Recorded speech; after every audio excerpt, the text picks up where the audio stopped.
여러분 안녕하세요. TV중학과학 3학년의 장은경입니다. 오늘은 지난 시간에 배운 전기 에너지에 이어서요. 자기장에 대한 이야기를 해볼 건데요. 특히 자기장이 무엇인지 그리고 전류에 의해 발생하는 자기장은 어떠한 특징이 있는지에 대해서 살펴보도록 하겠습니다. 여러분들의 교재는요. 28쪽이고요. 준비되셨으면 시작해 볼까요?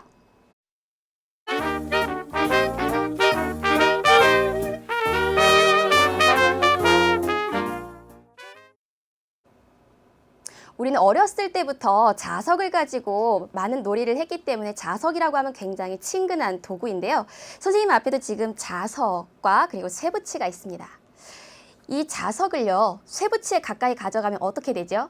그렇죠. 여러분들 다 알다시피 쇠붙이가 자석에 달라붙게 되죠. 이렇게 인력이 작용해서 쇠붙이가 당겨지게 되고요. 그러면 이 자석과 자석 사이에선 어떠한 일이 발생할까요? 같은 극과 같은 극 사이에서는 서로 미는 힘이 작용하고요. 그리고 극을 바꿔서 다른 극 사이에서는 서로 당기는 힘이 작용한다는 것을 우리 1강에서 배웠습니다. 이렇게 자석과 쇠붙이 사이에서 작용하는 힘 또는 자석과 자석 사이에서 작용하는 이러한 힘들을 우리가 자기력이라고 하는데요. 자기력이 작용하는 이러한 공간을 우리는 자기장이라고 합니다. 그래서 아무것도 없는 바닥에 철가루를 쭉 뿌려놓고서 그리고서 이 사이에다 자석을 하나 떡하니 올려놓으면요.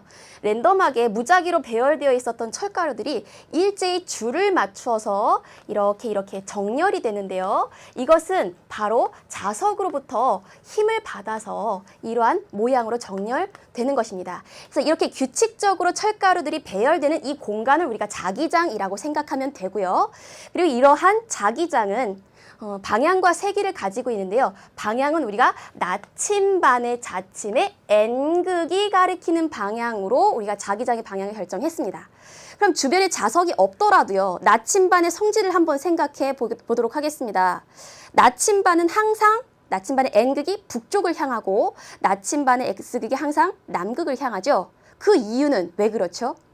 지구도 마치 하나의 커다란 자석과도 같기 때문입니다.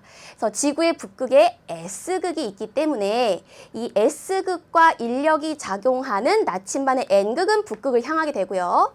그리고 지구의 남극은 N극이 있기 때문에 이 N극과 인력이 작용하는 나침반의 S극이 남쪽을 향하게 되는 거죠. 근데 이러한 나침반을요, 자석 주변에 쭈루룩 이렇게 늘어놓으면요. 지구에 의한 자기장보다 이 바로 옆에 있는 자석에 의한 자기장의 영향을 더 많이 받게 됩니다. 그래서요, 여기에 나열되어 있는 나침반의 N극의 위치를 보면요.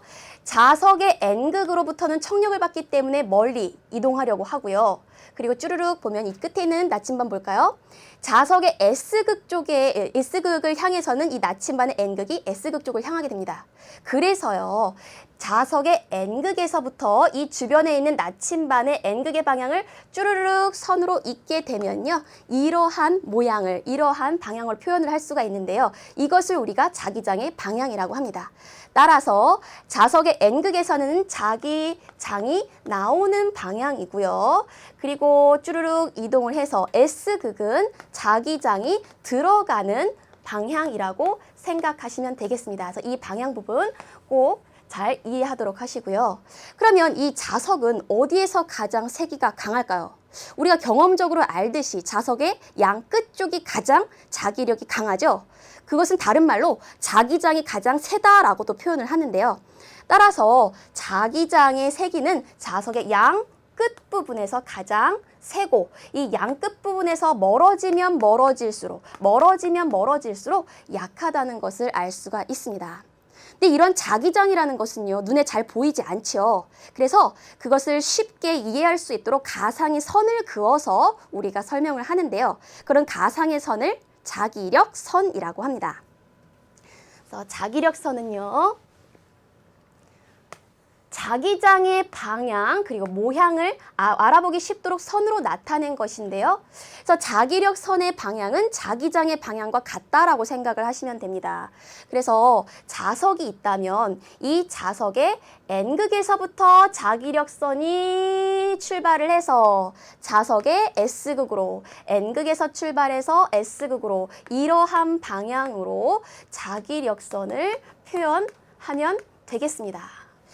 근데 이 자기력선도 보면요, 자기장이 강한 이 양쪽 극 부분에서는 특히 자기력선이 오밀조밀 모여있는 것들을 볼 수가 있습니다. 그래서 이 자기력선 간격이 좁고 빽빽한 이런 부분일수록 자기장이 강하다는 그런 특징이 있습니다.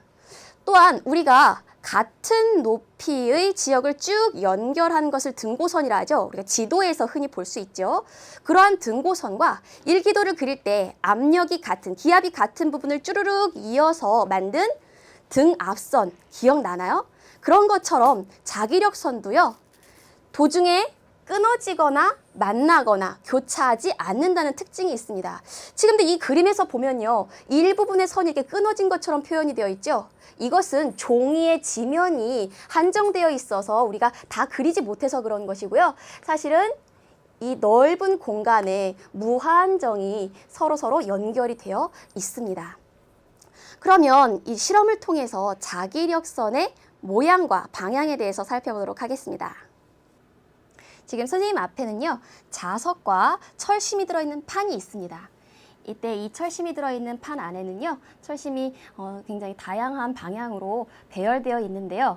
이 철심이 들어있는 판 뒤에 이 자석을 갖다 대보겠습니다.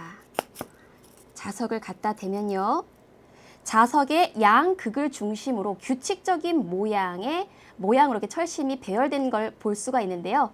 이때 이 철심들의 배열을 쭉 연결한 선을 자기력선이라고 생각하시면 됩니다.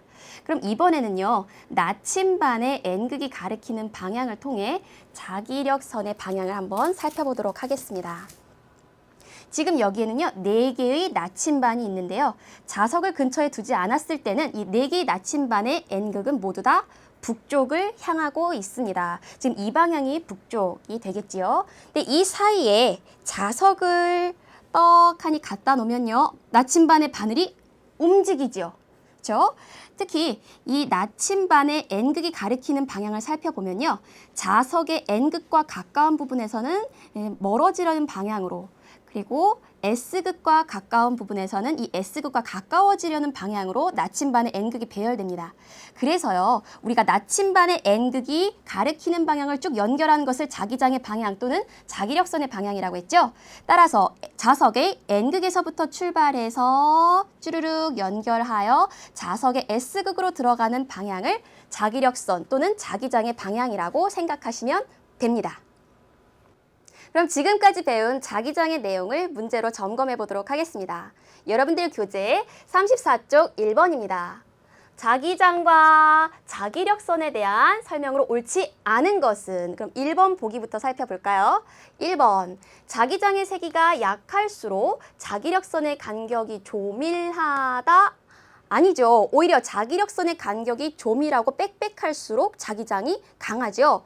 그래서 1번이 틀렸습니다. 1번이 바로 답이지만 다음 보기도 살펴보도록 하겠습니다. 2번, 자기력선은 도중에 만나거나 서로 교차하지 않는다. 그렇죠. 등고선이나 등압선처럼 자기력선도 교차되거나 끊어지거나 만나지 않습니다. 그래서 2번 맞고요. 다음 3번. 자기력선은 자석주의 철가루가 늘어선 모양대로 이은 선이다. 그렇죠. 이게 맞지요. 다음 4번 보겠습니다. 자기력선의 방향은 자석의 N극에서 나와서 S극으로 들어가는 방향이다. 이거 굉장히 중요하다고 강조했던 부분이죠. 그래서 맞습니다. 다음 5번. 자기장의 방향은 자석주위에 나침반을 놓았을 때 자침의 무슨 극? 그렇죠. N극이 가리키는 방향을 쭉 연결한 방향이다. 5번도 맞습니다. 따라서 답은 1번이 되겠습니다. 그럼 한 문제 더 살펴볼까요? 여러분들 교재 34쪽 2번입니다. 그림은 막대자석 주위에 생긴 자기력선을 나타낸 것이다. A, B, C, D, E 중에서 자기장의 세기가 가장 센 곳을 고르시오. 자기장의 세기가 가장 센 곳은 어떤 특징이 있었죠? 그렇죠. 자기력선의 간격이 5밀좀이라고 빽빽합니다. 그럼 이 중에서 가장 자기력선이 5밀좀이라고 빽빽한 곳은 어디일까요? 바로 이 극 주변에 있는 A가 되겠습니다. 그러면 다음 챕터로 넘어가 보도록 하겠습니다.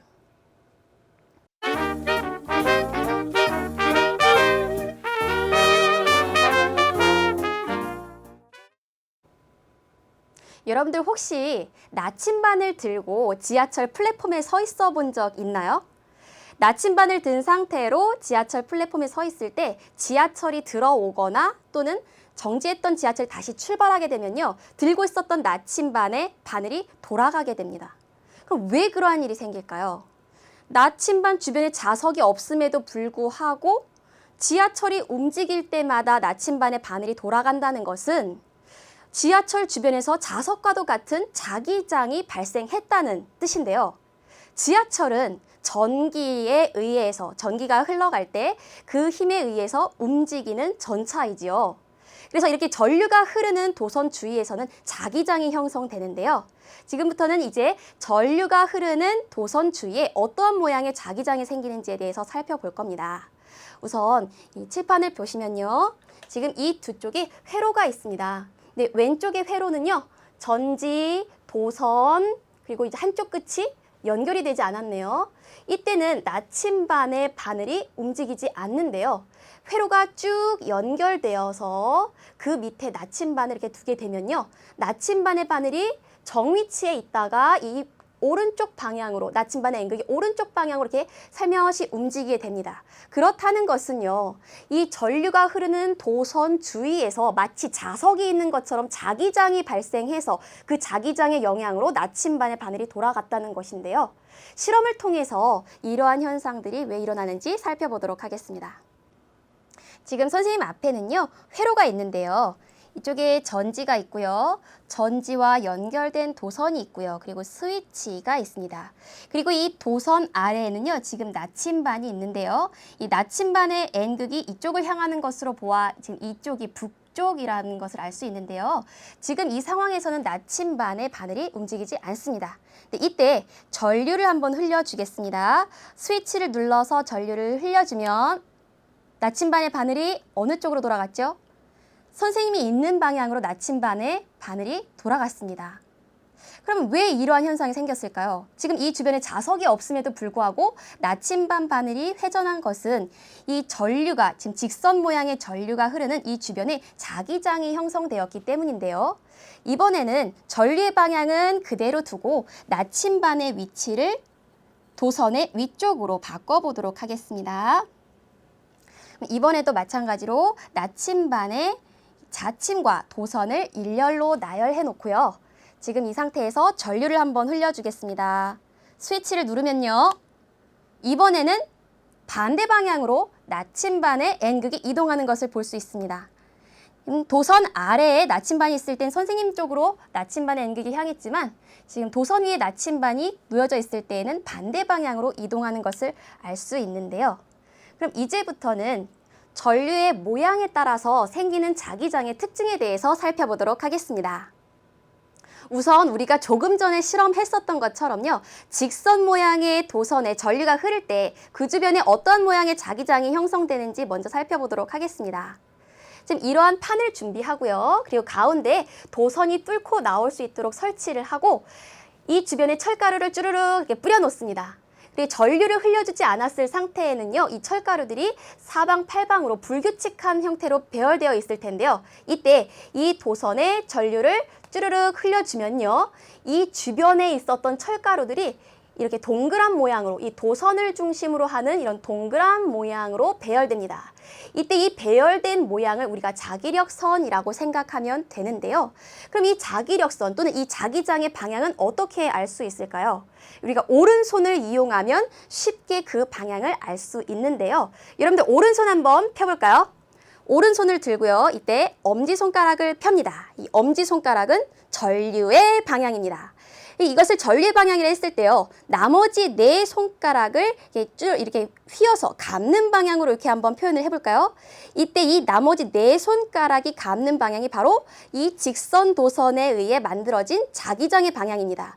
그럼 이렇게 전류가 위로 흐를 때 자기장의 방향은 위에서 내려다보면 어떠한 방향인가요? 여러분들 손을 한번 살펴볼까요? 시계 반대 방향으로 회전하는 것을 알 수 있습니다. 따라서 전류가 위로 흐를 때는요. 이 주변에 생기는 자기장의 방향은 시계 반대 방향으로 이렇게 형성됩니다. 그럼 이것을 실제 그런지 이 판 위에 나침반을 쭈르륵 한번 깔아보도록 하겠습니다. 나침반을 쭈르륵 깔면요. 이 전류가 흐르기 전에는 이 나침반의 모든 N극은 북쪽을 향해 있을 텐데요. 이때 전류가 이렇게 윗방향으로 흐르게 되면 이 주변에 있었던 나침반의 N극이 일제히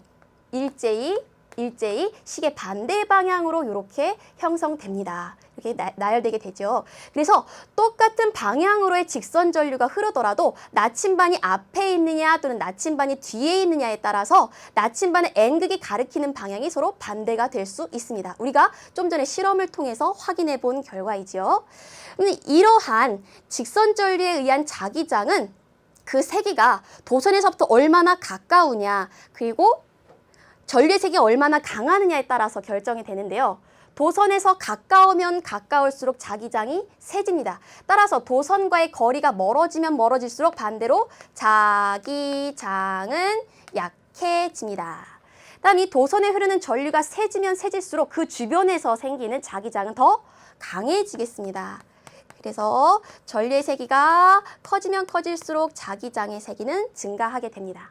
그럼 이번에는요. 직선 전류를 살짝 휘어 보겠습니다. 살짝 휘어서 원형 전류를 만들어 보고요. 그 주변에서 발생하는 자기장의 특징을 살펴보도록 하겠습니다.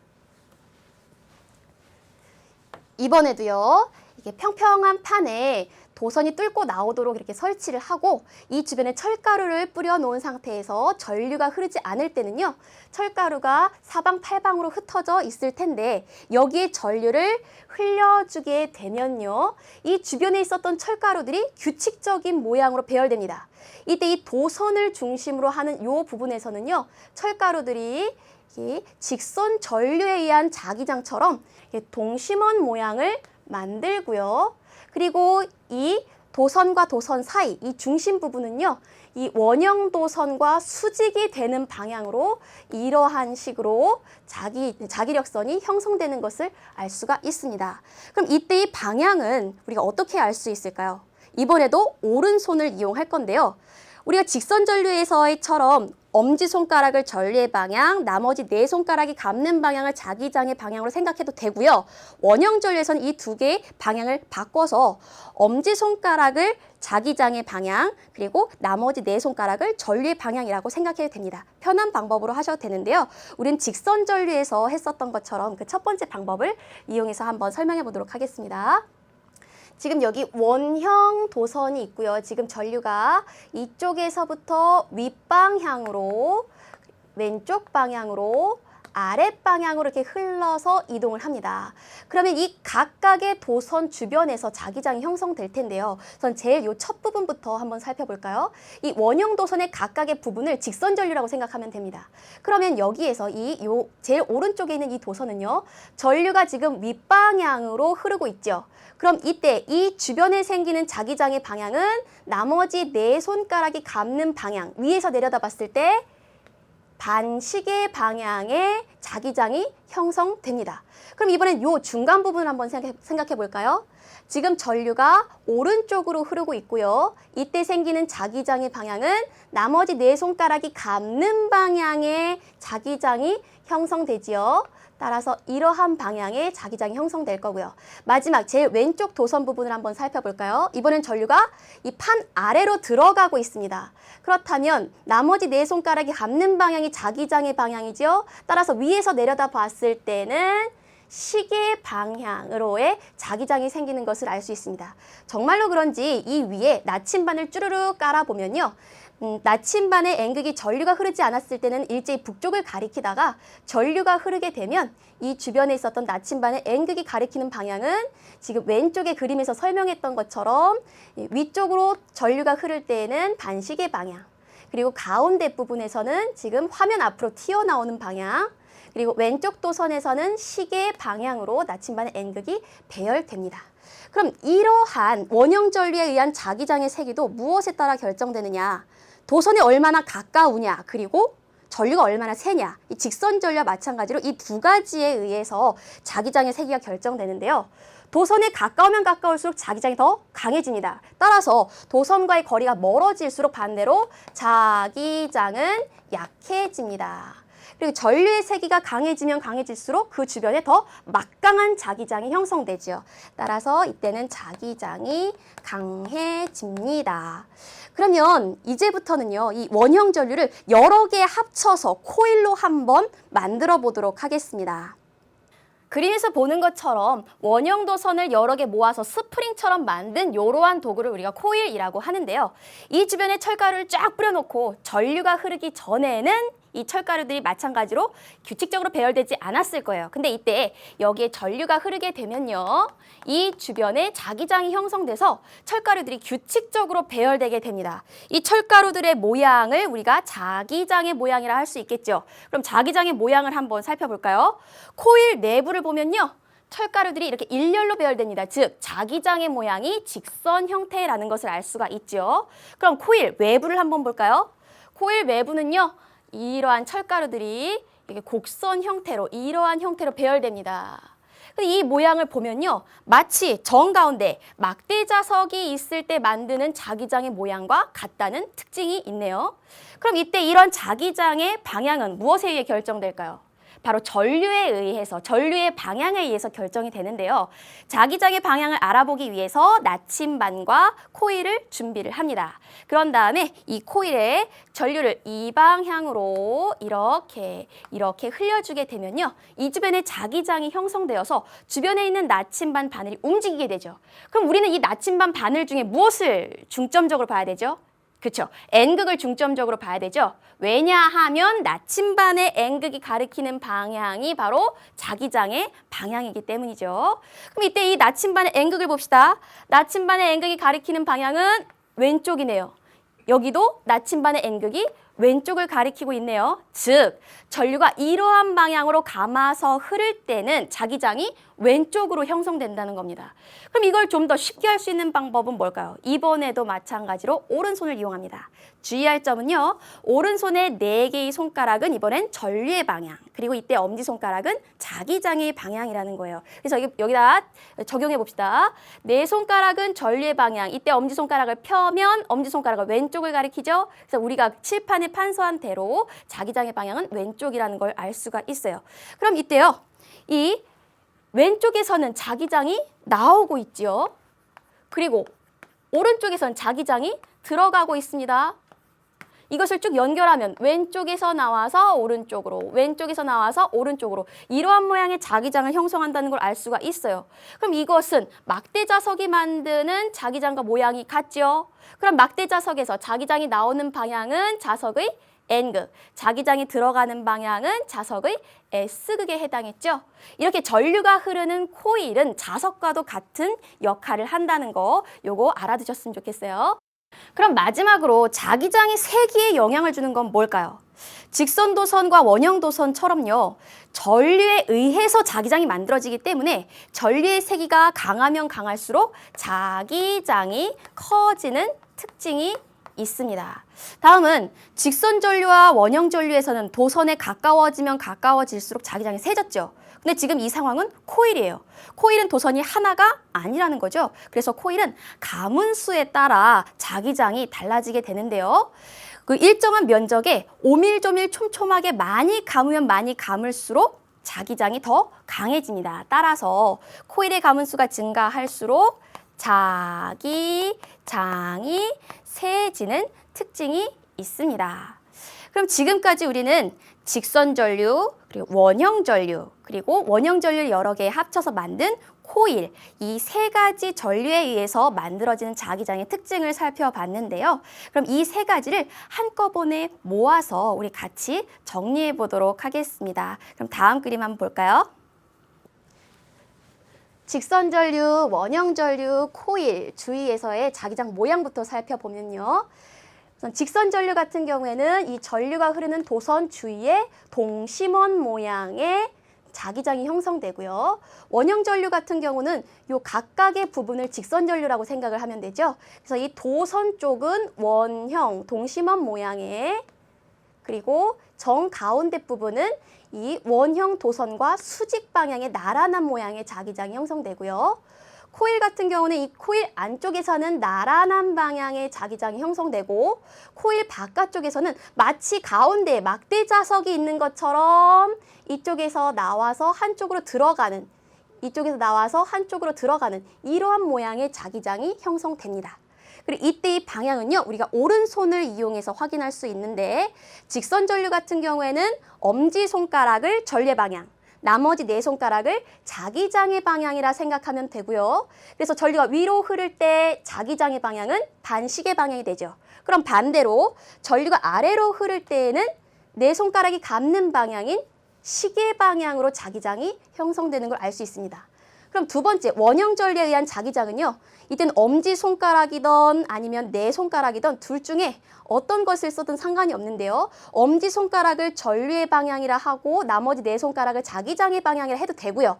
또는 네 손가락을 전류의 방향, 이때 엄지손가락을 폈을 때의 방향을 자기장의 방향이라 해도 상관없습니다. 마지막 코일에서는요, 네 손가락이 감는 방향을 전류의 방향이라고 할 때 엄지손가락이 가리키는 방향이 자기장의 방향이라고 생각하시면 됩니다. 그리고 이 세 개의 자기장은 그 세기가 도선에서 얼마나 가까운지, 그리고 얼마나 촘촘하게 코일을 감았는지에 따라서 결정되는데요. 도선에서 가까울수록 자기장이 세지는 성질이 있고요. 코일을 촘촘하게 감을수록 자기장이 세지는 성질이 있습니다. 그리고 이 셋의 공통점은 전류가 세면 셀수록 자기장이 세진다는 공통점이 있습니다. 그럼 이렇게 전류가 흐르면 그 주변에 마치 자석이 있는 것처럼 자기장이 형성되는데요. 이러한 현상을 우리가 일상생활 어디에 이용하면 될까요? 특히 코일을 생각을 하면요. 코일에 전류를 흘려주면 그 순간 막대 자석과 같은 효과가 발휘가 되죠. 그래서 전기를 흘려줬을 때는 자석이 되고, 전기를 끊으면 다시 자석의 성질을 잃어버리는 그러한 원리를 이용해서 우리가 일상생활에 적용을 하면 되는데요. 그러한 도구를 우리는 전자석이라고 합니다. 그래서 전자석은 특히 철심 속에 코일 속에 철심을 넣었을 때를 우리가 전자석이라고 하는데요. 철심을 왜 넣느냐 하면, 철심을 넣으면 코일 내부의 자기장이 더 강해집니다. 그래서 더 강력한 전자석을 만들 수 있는 것이죠. 그럼 이런 전자석은 어떠한 장점이 있느냐? 코일에 흐르는 전류를 조절하면, 전류를 세게 하면 그 주변에 생기는 자기장의 세기도 강해지죠. 전류를 약하게 하면 그 주변에 생기는 자기장도 약해지죠. 또 전류가 흐르는 방향을 반대로 바꾸면 그때 생기는 자기장의 방향도 우리가 반대로 바꿀 수가 있죠. 그러니까 우리가 원하는 방향으로 훨씬 더 쉽게 이용할 수 있습니다.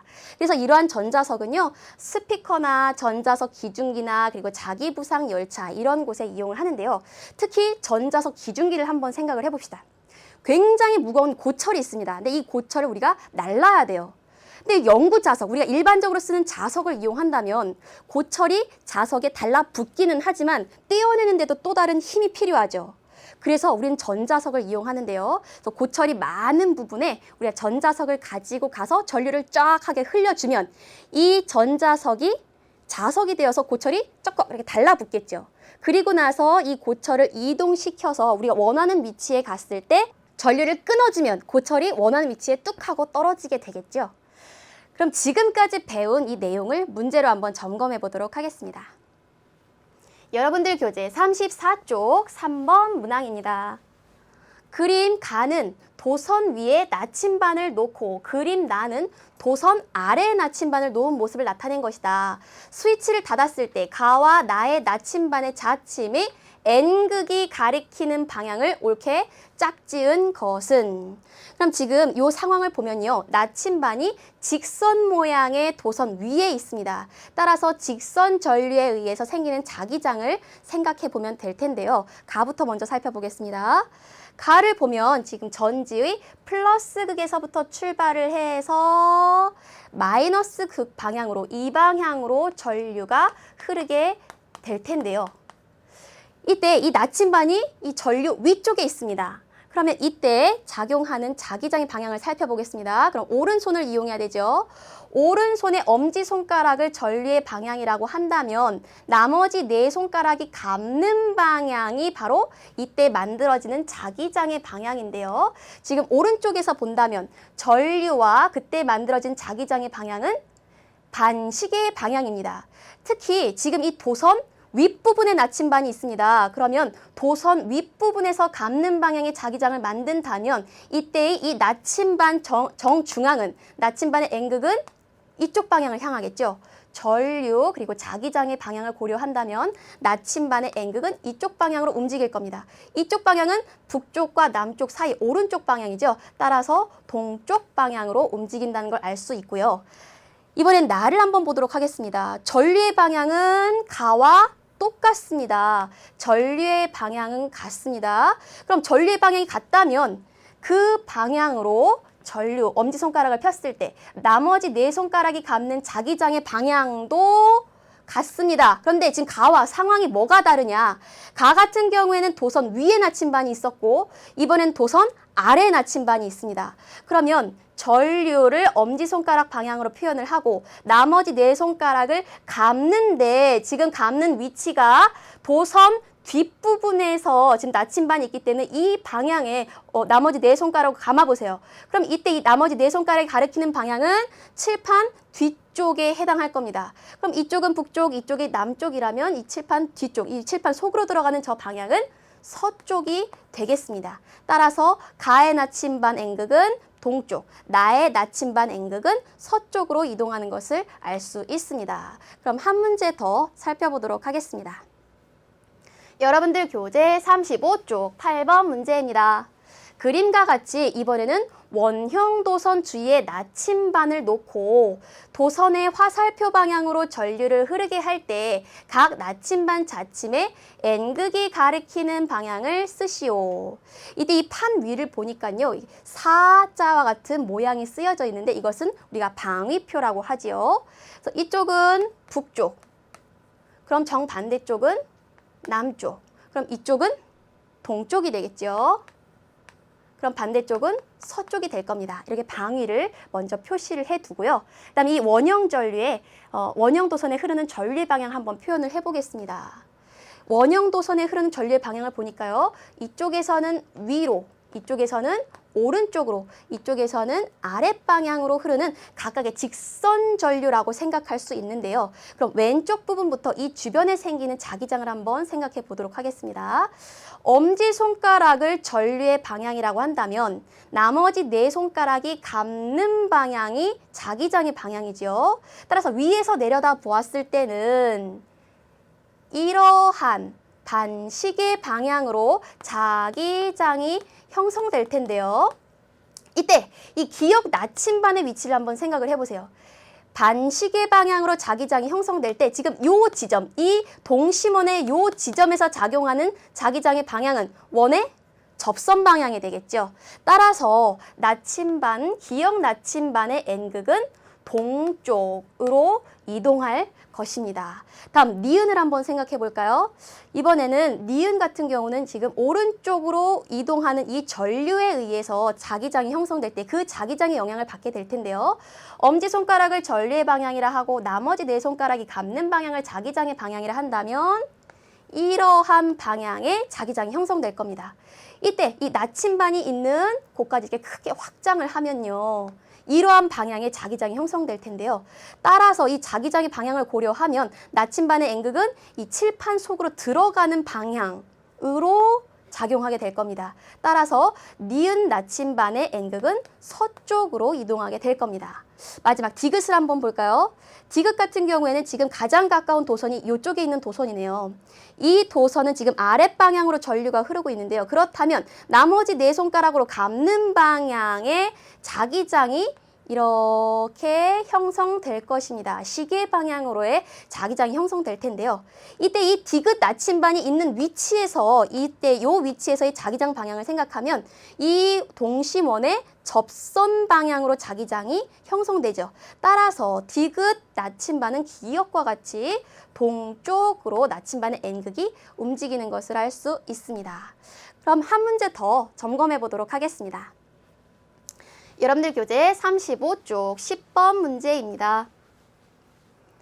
코일의 화살표 방향으로 전류가 흐를 때 A쪽의 전자석이 N극이 되는 경우만을 보기에서 있는 대로 고르시오. 지금 기역, 니은, 디귿, 리을 4개의 보기가 있는데요. 기역부터 한번 살펴보도록 하겠습니다. 기역을 보면 전류가 이렇게 흘러가네요. 그러면 이때 이 부분에다 표시해 볼까요? 전류가 이렇게 전류가 흐르고 있습니다.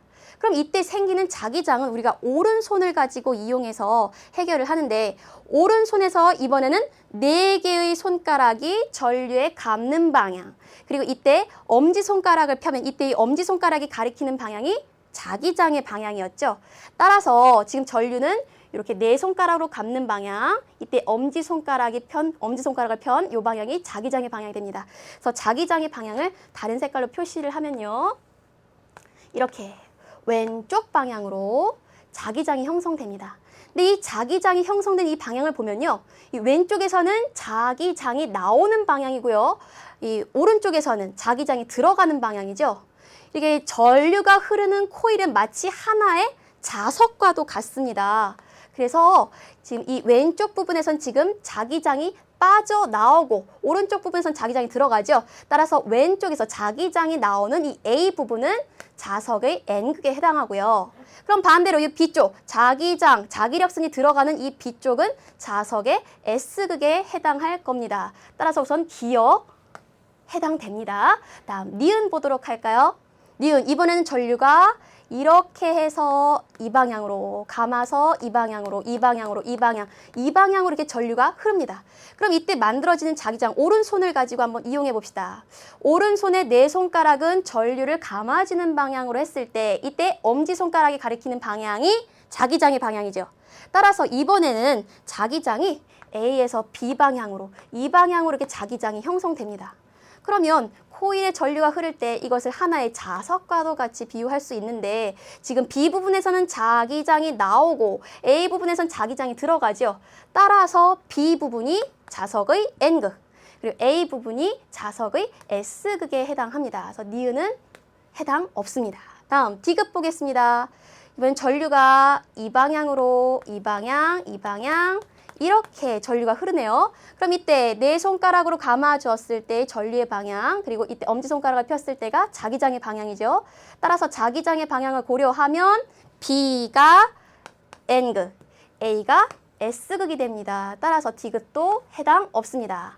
마지막 리을을 볼까요? 전류가 이 방향 이렇게 전류가 흐른다면 4손가락으로 전류가 흐르는 방향을 표현하고 엄지손가락을 폈을 때 이번에도 엄지손가락이 B쪽을 가리키네요. 따라서 자기장이 지금 B에서 나와서 A로 들어가는 방향으로 이렇게 형성이 될 텐데 그렇다면 B쪽은 자석의 N극, A쪽은 자석의 S극이 되겠습니다. 따라서 리을도 해당이 안 됩니다. 그래서 이 문제에서의 답은 기역만 해당되겠습니다. 오늘은 전류에 의해 만들어지는 자기장에 대해서 살펴봤는데요. 다음 시간에는 전동기와 발전기의 원리에 대해서 살펴보도록 하겠습니다. 여러분들 고생 많으셨고요. 다음 시간에 보겠습니다. 안녕!